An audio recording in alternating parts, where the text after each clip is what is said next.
week, doesn't it? So many of us have been working together for how long? A year on this wonderful vision that's going to be presented tonight. So this truly is, I'm Margaret Sullivan, and I've just been so honored to work with so many great talent, wonderful contributions of all of you city leaders, city contributors, to this Citywide Facilities Plan that we're going to be launching tonight publicly for the first time. But I know all of y'all have been studying it on the library's website, right? But we're just so delighted to really celebrate the contributions, the most aspirational, community-driven library project that the world has ever seen. So you should all be so proud of that. So without further ado, I'm going to pass it over. You have to remind me, Laura, are we in order? Hi, I'm Laura Marlane. I'm the library director. I want to welcome you tonight. Thank you for coming. And if you haven't seen the branch, please take some time and look around. We're really proud. It's really beautiful. And we have been working on this a long time. I just asked Rebecca and we can't even remember. It's just, time has no meaning anymore. But it's been a lot of work and a lot of community outreach, and it's really impressive. So I hope you have plenty of questions and look forward to it. Hey, I'm Rebecca Stavick. I'm the CEO of Community Information Trust, which is the nonprofit that operates DoSpace. And, on behalf of DoSpace, I'll just say we have just been so excited to work with the library and all of our partners on this incredible vision for the city. DoSpace has been this just really unique experiment that we launched right here in the Midwest. And, the community response has just been incredible. DoSpace is now located at the Abrahams Library. So definitely come and see us, and thanks for coming. Thanks, Rebecca. I'm Rachel Jacobson. I'm the president of Heritage Omaha, and we are the organization that launched DoSpace back in 2015, long before my time there, but it's been a really amazing experience to work on the Central Library. We're the organization that is leading the capital campaign for new Central Library, 72nd and Dodge. For those of you who haven't seen the beautiful renderings that our architecture team has developed, it's at omahacentrallibrary.org. And when we decided to fundraise for this, and work with all of these partners to develop this project, to support the libraries, to get to the next plateau of library services in a wonderful way, to work in partnership with the city and with the Library Foundation that has historically supported the libraries, and then bringing in our 21st century library guru, Margaret Sullivan, to lead all of the wonderful in-depth community engagement. And to make sure that we're stewarding the initial vision of DoSpace, which is all about digital equity, entrepreneurship, opportunity, and innovation. And it's just wonderful to see the combination of the history of traditional library services, of books and literacy and everything that libraries can be, along with, the digital access. And then the element that Margaret has brought to the table that's been huge is really all about placemaking. And so when we developed this concept for a new Central Library, we wanted to make sure that it was something that would not just be a building for the future of the city, that it would really impact the entire system. And we've already seen it start to do that, and this beautiful branch is just evidence of what the future of our libraries can be, and congratulations to OPL for doing that. But that's why we decided to fund this master plan as part of the Central Library. Thank you. And so I think it's really exciting what we've all put together. So many of you I'm seeing are, OPL board members, city council members, community leaders who care deeply about the libraries and what they are doing for their communities and what they can do for their communities. And there's just been so many people who've come to the table and been involved in making this possible. So I think what you're about to see, hopefully you'll feel really proud and really excited about the next century of library services in Omaha. Thanks. I'm Marco Florini with the Mayor's Office. Really excited to be here in Old Creamery. The last time I was in here was really dark and scary. It's a beautiful space. So excited about What your job is all Yeah. about. how we rethink our libraries. I think this plan embodies that, and really impressed with the amount of public participation. Several thousand people participated in surveys, hundreds of people attended meetings and continue to do so. So excited to stay engaged, and just want to thank Omaha Public Libraries, Do Space, Heritage, and Margaret Sullivan Studios, and all of you for coming together and making this happen. Thanks, Marco. My name's Wendy Townley. I serve as director of the Omaha Public Library Foundation. We've not been around as long as OPL, which is now like 100 plus years at this point. 150 years, who's counting?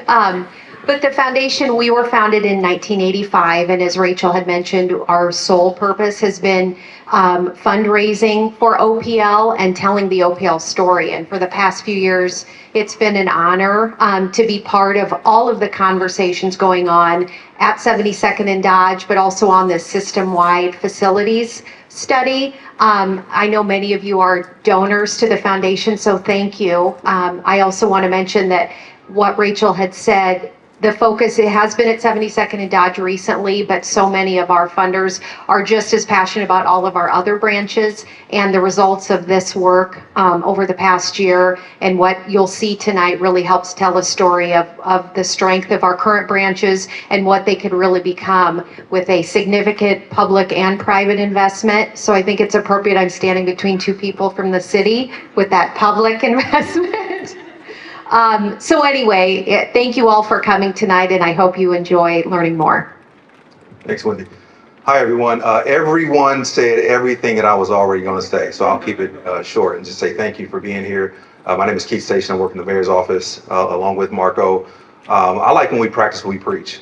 And when we talk about inclusion, we talk about equity work, this process is Exhibit A process that involved community members, involved organizations, stakeholders, businesses. We crossed jurisdictional lines and involved county, and those partnerships really are what will sustain this plan moving forward. So thanks to all who are a part of it. It's an honor to stand up here with my friends and coworkers and colleagues, and we're moving onward. So thank you, and spread the word and stay engaged, please. Thank you. All righty. All right, so we're going to get this party started. So the agenda for tonight is I'm going to take us through some of the highlights of the plan. And then after we do that, we're going to break out and continue the participation and the contribution. And many of our branch managers and NSC members are going to facilitate engagement at some of the stations. But let's get this going. As we, one thing I do want to elevate is that this is the way that libraries and communities and cities and counties should be doing this work all over the country. So I do have the privilege of being able to travel all over the country and reimagine libraries with great leaders, but I am really lifting you all up as the example of how to do this right and how to do this authentically and how to do this meaningfully. And that all starts with a vision and a mission. And the vision, OPL's vision, is one of the most beautifully written visions of any public library. Omaha is a vital and vibrant city with Omaha Public Library as an essential catalyst, collaborator, and connector. And we all know that those words, when they're written on a page, we need to really truly invest into what those mean to continue in the investment of communities. And I appreciate everyone coming out to making even more sense of that. And as this, aspirational, if there's one word you go away with, it's aspirational, is the description that we've identified this plan to be. And it's really positioning the public library as a neighborhood economic development engine in a much more active way than it has been in the past. We used a tremendous amount of data and research to inform not just traditionally public libraries grow through demographic growth and metrics and benchmarks, but we use complex methodologies around socioeconomic conditions to really position, again, the public library as an opportunity to fill the gaps and invest in disinvested communities throughout the county and the city. And it takes advantage of the strength that you all represent, that this is, I've been interviewed a couple of times today and they've asked what makes Omaha special, and what makes Omaha special is that the altruistic spirit, the community-based organizations, and the passion and compassion that everyone carries to make Omaha a wonderful place to live, work, play, learn, and grow. So the opportunity that presented itself was that this investment in Central, and in particularly the investment in efficiency and distribution systems for collections, also presented this opportunity to invest in the neighborhood branches meaningfully, to level up what was already happening, which is culturally centered communities. Libraries are, they're library branch managers. Who here is a branch manager? Just raise your hand. Do space leaders as well. They're heroes to their community, right? We all know that those relationships are so strong. So by honoring that, this investment enables, where is Rachel's dog? Which, was it Cleo who I said is like Disney World? Oh, she's downstairs. So I said, we all have a relationship with our branch libraries, like that's just an extension of our home, but we love coming to a main or a central because it's like, that's where we know something magical is going to happen, like Disney World. So you all have a relationship both with your central, and you'll have a relationship with your local, and that complementary experience is enabling what the investment in our our book distribution system is going to enable, which that's the machine, but what it's going to enable in each one of your locations is what we're experiencing here. We're in community, but we're also surrounded by books that are being merchandised, and those beautiful covers are face out in ways that we didn't see them in the libraries of yore. And then the other thing that's going to be really great about the distribution systems is that the Omaha Public, and there's Nancy. I'm seeing Nancy as I'm about to say this. The youth services work that OPL has been doing over the years is just excellent, and just getting the books into the hands of the young people is key to early literacy and getting these kids ready for kindergarten. So we went through a really wonderful process, and again, I really want y'all to be so proud. I work in other cities. I'm not going to name this one, but it's a bigger city than y'all's. They have 1,000 survey responses. Y'all have 5,000 in a very short time. 200 community partners. I know y'all know that's who you are, but it's amazing. And then just a variety of open houses and community focus groups and community meetings. And it was a tremendous effort, and I think almost every single one in the room were participants. So thank you all for your contribution. And so just a variety of formats where we all had a voice. We all had different ways of presenting that voice. And we just learned so much from each other in these meetings. And you see happy children, but just wonderful community engagement. Neighborhood Steering Committee. So raise your hand if you were part of the Neighborhood Steering Committee groups. Anybody want to do a shout out of how much they enjoyed that process? I know. Yeah, come on. You want to say? Come on. This is totally off script. Daviel asked me if I got nervous before I did these presentations. Yeah, I had a great time being a part of the neighborhood steering committees. I hadn't really been to many of the other branches besides, I think, one or two. Been to the Benson library, but this time I got a chance to go to the Washington branch, and I'm in the Urban League in Nebraska. I'm the president of the Young Professionals group. I had no idea that Mr. Washington, who the Charles B. Washington branch is named after, I had no idea he was involved in the Urban League and the impact that he made in the city. But after finding that out by visiting the branch, now I was able to take that knowledge and to some of my other spaces I'm working in. So yeah, it's a very great opportunity. Yep, thank you. So, thank you. So by creating these districts, it really enabled us to have another advisory committee to again represent voices in the community, develop leadership opportunities, and make connections that informed the development of the plan. For those of us who took the community survey, it was also a really wonderful way to build on the survey that had been distributed for the Central Library last year and to really go deeper into what are the types of spaces and places that would really create that recipe that's unique for each community. And I think some of the responses were both expected and also delightful and surprising. But from community garden to vibrant cafe to food truck zones to even community kitchens, culture is food. So that was something that was fun to start to see. But then art gallery, cultural identity, the quiet room, reading nooks, those conventional spaces that we value in our public libraries. And then early childhood play spaces, outdoor community spaces. So just that wonderful variety of the customized spaces and place recipe that creates that placemaking. And this was the top respondents from the citywide survey, but each local community also had a unique recipe that was very similar.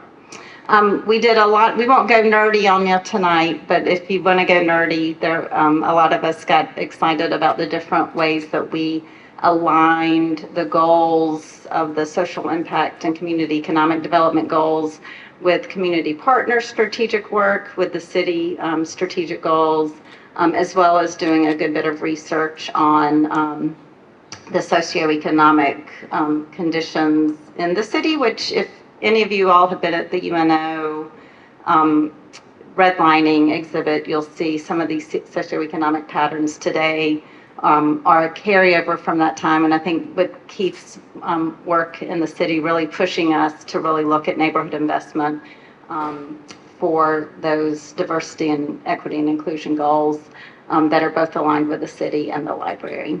And then on the right, we started to introduce what we call the library desert statistics, which all of you all know, the Southwest, and we have our city council representative here, who is always going to champion the growth into the Southwest region of the public library. And then, again, this is the next practice where all of leadership in the city take those inputs that are community driven and are able to make those enlightened decisions collectively around priorities. And this is the modeling of that work that you're seeing tonight, represented by the folks who are here. So we did all that work and then identified what are the opportunities based on the mission and the vision of OPL and of the partnership and integration with DoSpace to identify, based on city challenges and opportunities, what these spaces and places can really contribute to the city along literacy development, workforce and entrepreneurship, digital equity and inclusion, community health and safety, along with neighborhood development, and then of course always connection to resources. So as we developed that strategic goal, we started to take the information community driven from all of the community members with all of the formats and develop aspirational vision and recipe for each one of the locations. And downtown came first, and you're standing here in it to see this model of that really vibrant balance of a community-driven space that is just beautiful. How many of you all, is this the first time you're here? What do you think? Oh, good. Everybody gives it an A+? And then the investment in Central is just going to be amazing. And I know many of us are in the room that have also been involved in this project, and so certainly use this time to ask questions about it. So our recommendations, this is the map of the future. And you'll see throughout, we've got a variety of recommendations of the different locations. So the first is activate. So you'll see that applied to Central and downtown because they're the most current with the 21st century model already in place for those two locations. And then I'm actually gonna jump to realign and expand. So with the pink dots and then with the blue dot around it, these are locations that are really serving their communities effectively. The locations are working well with just some realignment on the basis of what we were learning is what those were recommending. The STAR, the new build, as I said, in Southwest couldn't come soon enough because we know it's growing rapidly. And then with both Elkhorn and Willa-Cather, those locations are really well suited, but those buildings were designed for a different era. Willa-Cather's how old is Elizabeth? Elizabeth, how old is Willa-Cather? It might be almost, I think it's the oldest location. And then Elkhorn is the third smallest and second busiest. So it's busting at the seams. And then there's also, we're calling it Synergize with Florence and Swanson, because those are all both locations that are working well in partnership, but we're seeing that there's an opportunity to even strengthen those partnerships and synergies through programming and some interventions. And then with South Omaha and Saddlebrook, we're calling for continued analysis to really study how they're working to make further recommendations later. So that's our map, and you can see here those definitions, as well as just a sampling of the 200 community partners that we worked with in this plan to help inform the next steps. So another exciting thing for those of us who are interested in like the geek out of the economics behind this plan, Marco got excited about the strategy. Wendy's going to get excited about this strategy too. Is, you know, some of the things that we're seeing in the library world is some of the smallest, we call them these under $2 million prototype projects, are having huge impact on the way that we're thinking about youth development spaces, workforce development spaces all over the country. So we've identified a range of investment opportunities that we're calling small, medium, large, but big impact. And so what that's going to give you all is a recipe that that frees one up from the traditional way of thinking that each building has to come next, a big building has to come after another big building, and that simultaneously, if there's opportunities that arise, which arise in Omaha more than one would think, to do some smaller investments, we're outlining opportunities where those investments can have big impact in different communities, while simultaneously another capital project that's a traditional larger one happens. And then our medium approach is when we see, for example, that a community is going to benefit from interior renovation that's bigger than the small, but not as big as the large. That's also an opportunity to make change. And then this is also one of the, I think, really interesting things that have come out of this work is that we're really institutionalizing this opportunity for partners to be more intentionally integrated in the future operational opportunities of the branches. So with that, that's all the concept behind.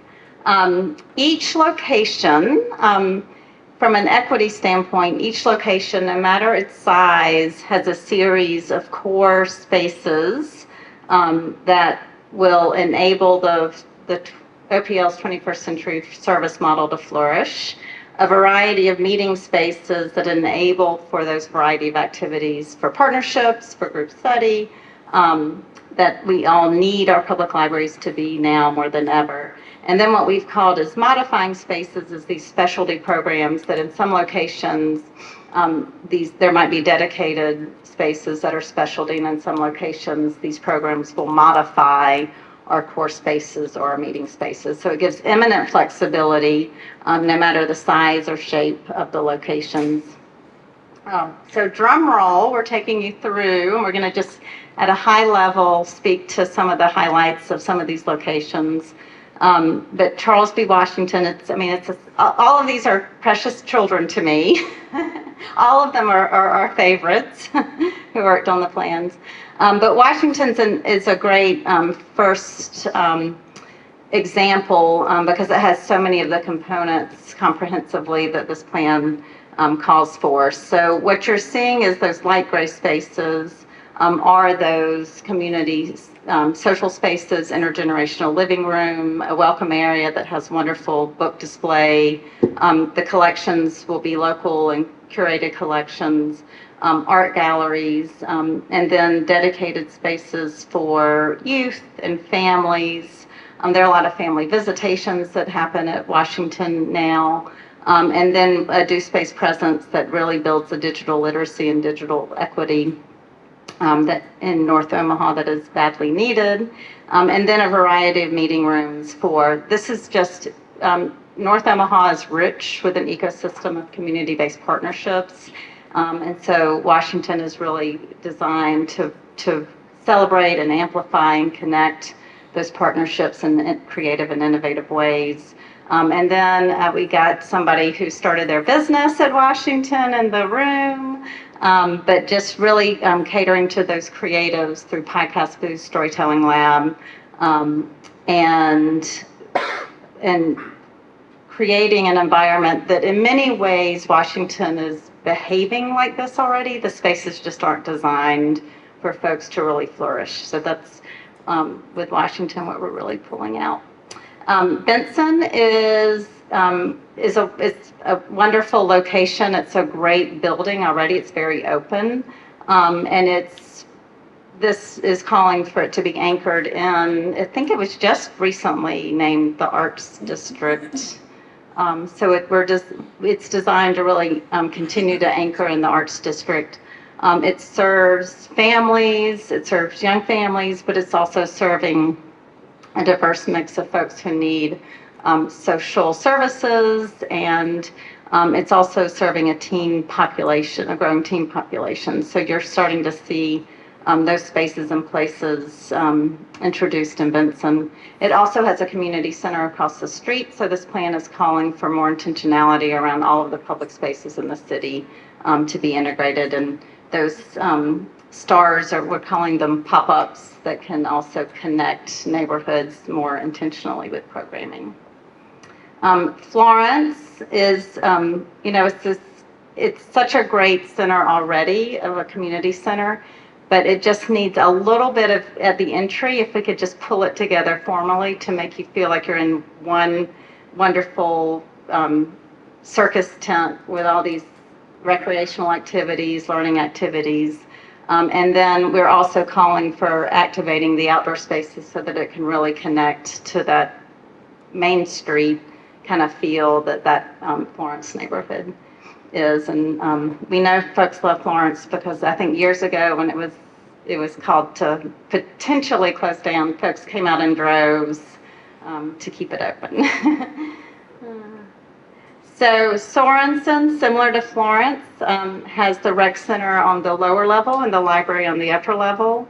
But I think this is also another opportunity where we can start mix and match programming so that it can really feel like intentionally connected space. And I bet for many of you in this room, this was your childhood library.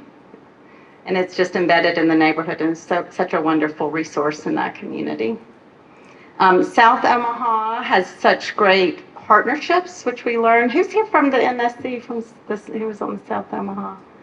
I know we've got some of the folks here, but we just learned about so many of the great partnerships and workforce development opportunities, and some really creative development that's happening in this community. So again, looking at both ways to activate it culturally, responsibly at the building, but also tremendous opportunities for outreach and mobile and pop-up and partnership opportunities with the South Omaha.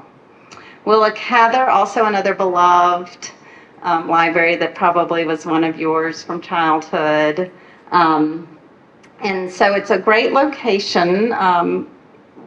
That the location will continue to be studied in the future, but we also know that it really serves a community of folks that love literature, that loves author talks, family dynamics. So just really think Citizenship Center is also something that's come up as at Willa Cather, but a great neighborhood community hub that this plan calls to continue to really design the spaces for community to come together in a variety of ways throughout the day.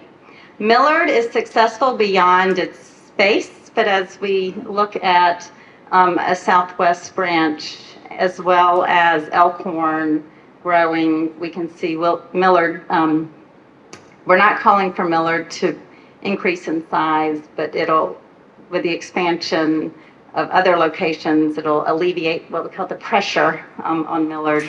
And just opening it up to be that model, that 30,000 square foot model for community gathering, family spaces, teen and tween, homeschooling spaces, as well as workforce development, co-working spaces to really serve that community effectively. Southwest, we first did the concept and vision for Southwest about 4 years ago.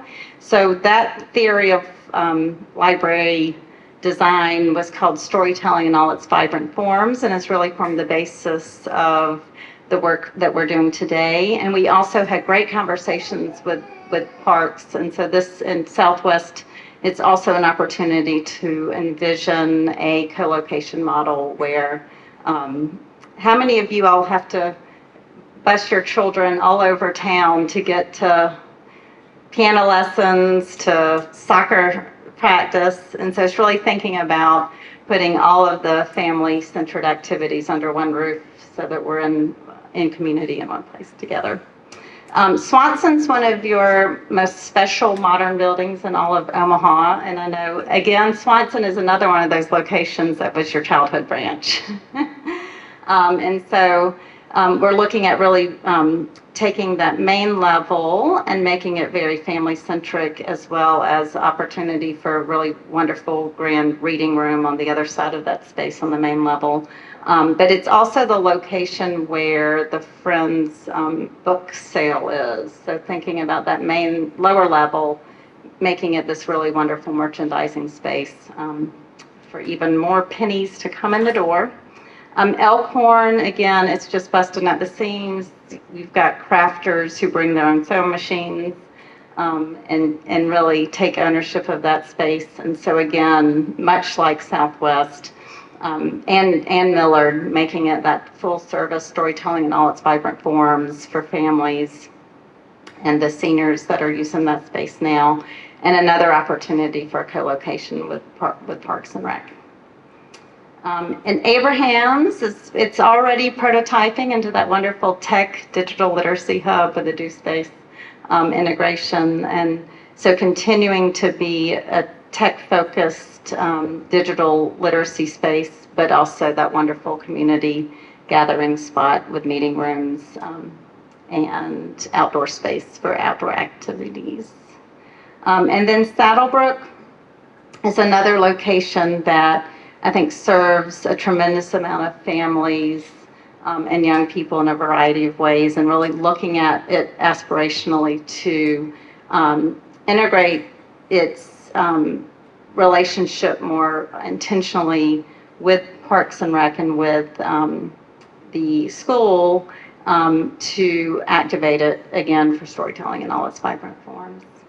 So I took you very quickly through the aspirational vision. Any questions before we get launched into our... Thank you so much for the presentation. I'd like to see to the vibrant book displays in every branch. I'm wondering if you can speak at all to the size of the book collections that the branches will have. So I think, the question is the size of the book collections. Elizabeth, do you want to speak to how y'all manage that art and that science? Well, I was coming to the mic and said, no, even though I forgot you.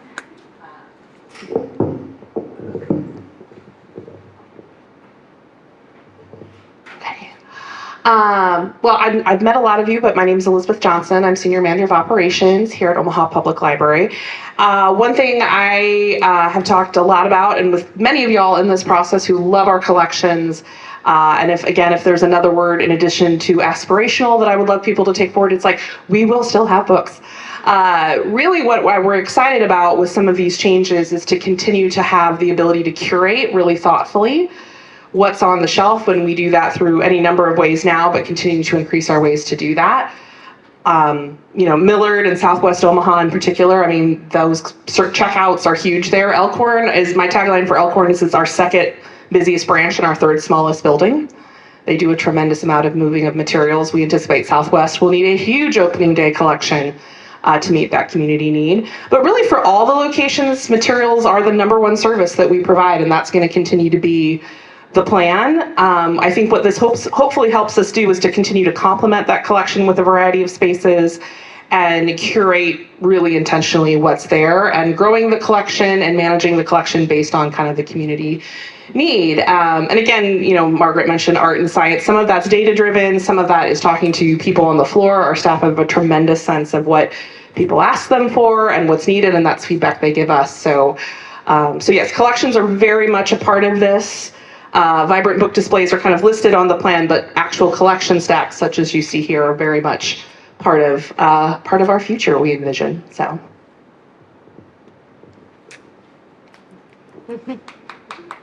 And Elizabeth has been a fabulous partner for this project. So her leadership is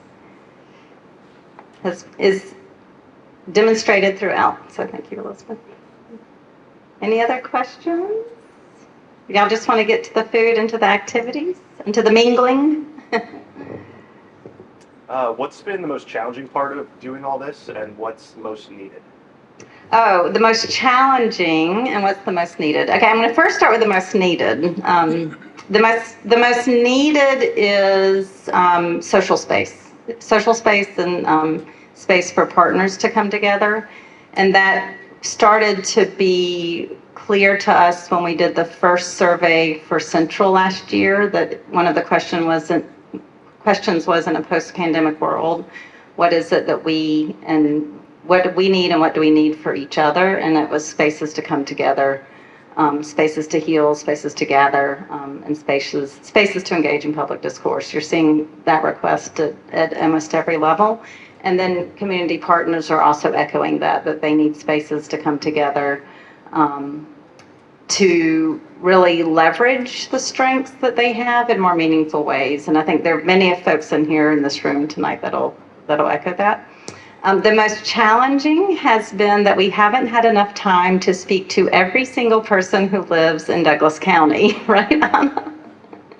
We were aspirational and on a mission to really pull out every single voice, every single idea, every single aspiration, and time is the only challenge to that. But we really have designed this to work in such a way that this flexible framework with these variety of meeting room spaces, the intergenerational living rooms, will enable OPL to always be able to be responsive to listening to the needs of the community members. And I think I've been so proud that every single person involved in the community engagement has come in with, we said these words at the beginning, and it sounds cliche, open hearts, open minds, open ears, but we really did. And we wanted so badly to make decisions, but until we got all the data back, we didn't. And we waited and really till the data informed this work to start putting these concepts together.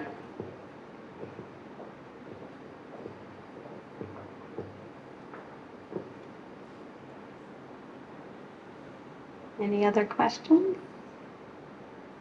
Or anybody want to talk about their experience? It's always good to hear how y'all were the contributors, the brain trust behind the work.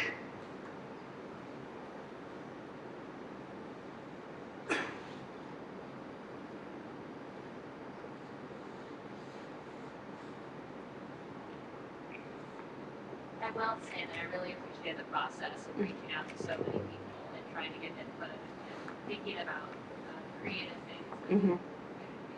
Good. All right.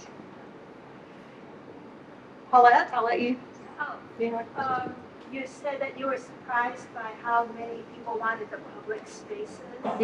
Is there anything else that came up in your surveys that surprised you? Well, I think that I'm not sure. I'm going to go back to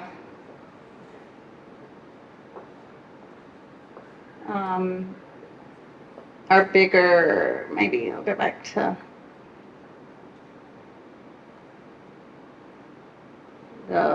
some of the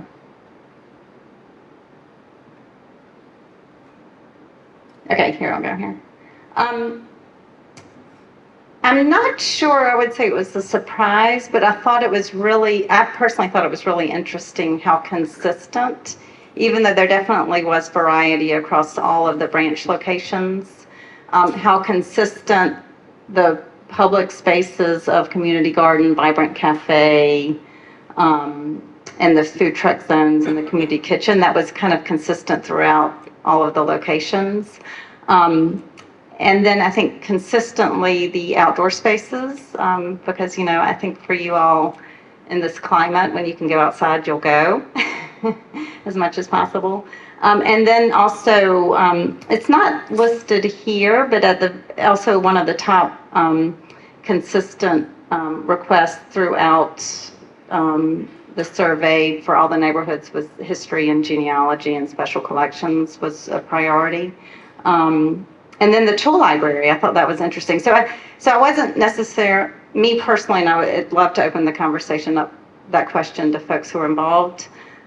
It wasn't as much a surprise, just interesting those patterns of consistency, even in neighborhoods that have very different needs and very different demographics. So I think that was an interesting finding in the community survey data.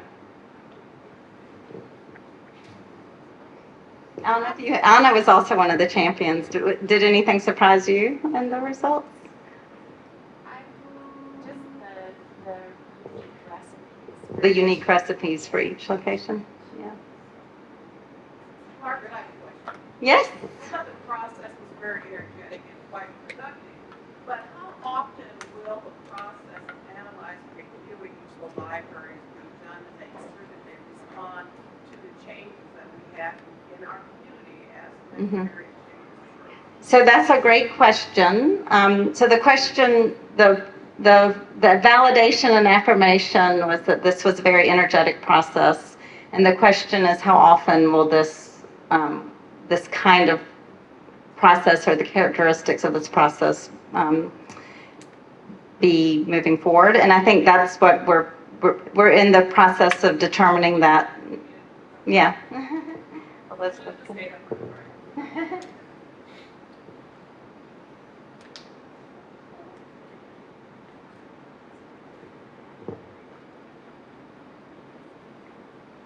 So one thing we've talked a lot about in the facility planning group and also internally at OPL is just that very question of how do we move it forward and how do we keep it evolved? Because obviously we think about how fast our neighborhoods and worlds are changing, like the last 4 years, 2020 obviously accelerated and changed a lot of things, right? So I think some of it is just keeping it fresh in mind. And I think one of the exciting things for me in this work has been seeing how many people are interested in keeping this conversation going and moving it forward. Certainly conversations we're having between city departments and teams has been really exciting, with foundation, all these same folks. And I think it's been very energizing to us, and then see the community interest, I think, in knowing that we've kind of set up that. In terms of how are we going to make it formal to make sure it happens, I think there's going to have to be some regular schedules on the calendars, getting some things together, and then as opportunities come forward, touching base with those communities more specifically when there's when funding becomes available or we think we can make that choice. So some of it's going to be the structured and planning. Some of it, I think, is finding those opportunities.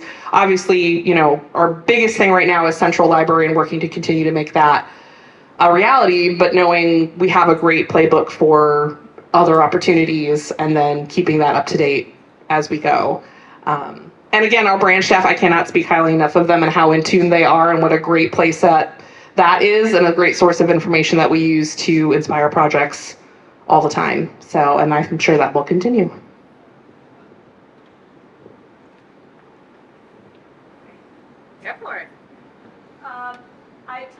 someone who's a librarian, and she said that the facility where the archives and everything are being stored at the moment is working really well. Is that going to be a permanent thing, or is that going to all move to the central library when it gets built? Elizabeth.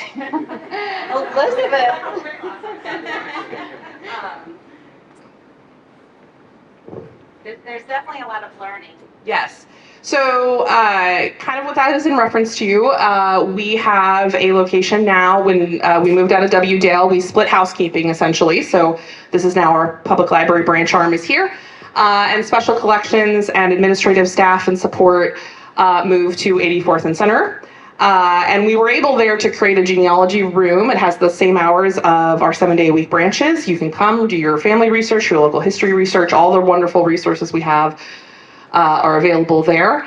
And we've gotten good feedback on that. Like, people like that central location, having dedicated staff, having kind of that really quiet space. So we're learning a lot from that. We, the staff have been really great about taking those notes from people, and we're actively thinking and working towards how do we achieve, continue on with some of this. As for that specific building, long term, that's probably not where we're going to be. The plan will be moving into central for the administrative staff and some of those folks. But having a great home for genealogy is a huge priority, and we're learning a lot through this move that will inform whatever that next version looks like. Margaret, how would you compare and contrast Omaha to other cities that you've seen and done this work for? Y'all even travel internationally to see other cities. How do we stack up? We love you the best. So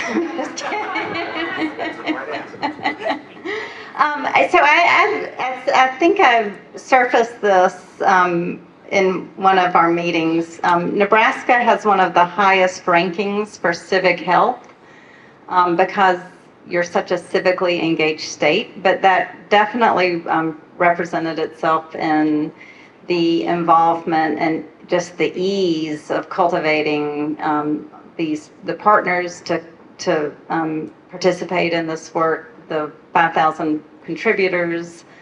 So I think that what I'm really proud of for you all is that this process really tapped into the strengths of place that I think are uniquely Omaha, which is that folks are civically engaged, they carry a altruistic spirit, and y'all all know each other.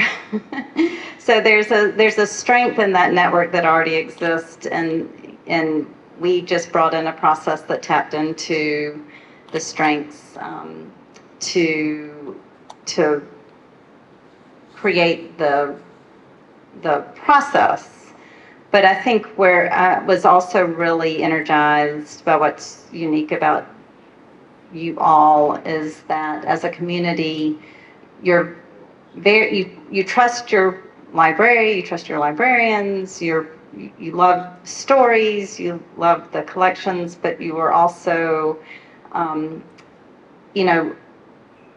innovative in bringing in all of the different and variety of different types of activities that y'all enjoyed by coming together in community. So I don't know if that is answering it as being different than other, but I think those are the great strengths that I hope this work honored, so that y'all can really enjoy this vision that is uniquely yours. And also, I think a lot of courage, and this came up today when we were interviewing for the video that's going to be made for September, but I think the courage and the trust that y'all have with each other to talk about some of the systemic challenges and the systemic inequities, some of the racial inequities that have been as you said, I think you and Nancy were talking one day, in the soil. And so really using this process to surface and have candid, trusted conversations about the opportunities that this work has to reverse disinvestment throughout the city. I thought that courage was really wonderful to see too. So, Paul, do you want to? Yeah, I had a question along those lines too. I'm still very surprised that a lot of the branches, a lot of the people that surveyed put community garden high on the list for what they wanted to see their branch doing. So I just wondered if other cities and other places that you've been, is that a common thing, or is that just Omaha that's really about the community garden? It's interesting. It's coming up as a theme all over the country and even internationally. You are seeing the community garden, but not like this. So I don't know if it's the agricultural roots. You know, I don't know what it is. It's the seed libraries already are popular, but yeah, no, it was great to see, and you know, I think it is a metaphor for so many things. But yeah, no, not like this.